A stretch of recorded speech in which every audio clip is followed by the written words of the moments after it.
مسلمان کون ہوتا ہے آپ بتائیے؟ جو کلمہ پڑھ لے، جو نماز پڑھتا ہے، جو زکوٰۃ دیتا ہے. بالکل صحیح ہے. دیکھیں نماز، زکوٰۃ، روزہ، کلمہ، حج یہ سب کمپلسری ہے، تو ہم نے کرنا ہی کرنا ہے.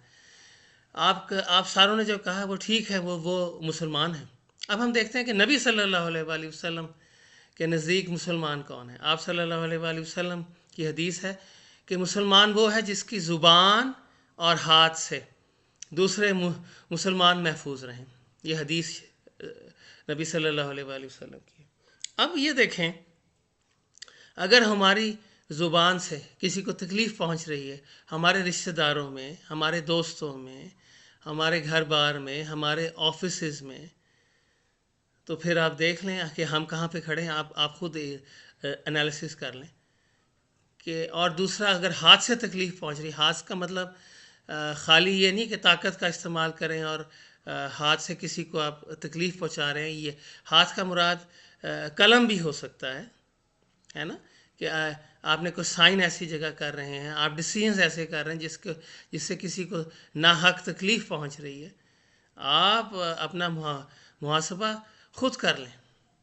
کیا آپ نبی صلی اللہ علیہ وآلہ وسلم کے مسلمان ہیں؟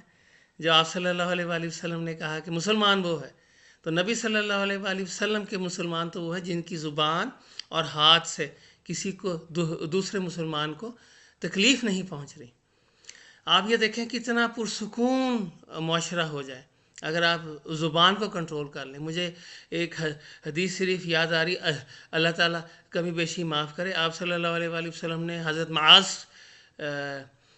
سے ارشاد کیا کہ معاذ، سب سے زیادہ قیامت میں دوزخ کی طرف لے کے جانے والی یہ چیز یہ زبان ہی ہے.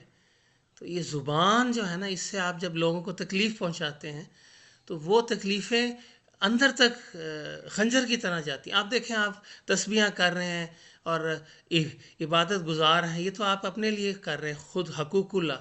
تو یہ زبان جو ہے یہ حقوق العباد میں آ گئی، تو اس کی معافی کیسے ہے؟ اللہ تعالی ہمیں عمل کی توفیق عطا فرمائے اور نبی صلی اللہ علیہ وآلہ وسلم کا مسلمان بننے کی توفیق عطا فرمائے.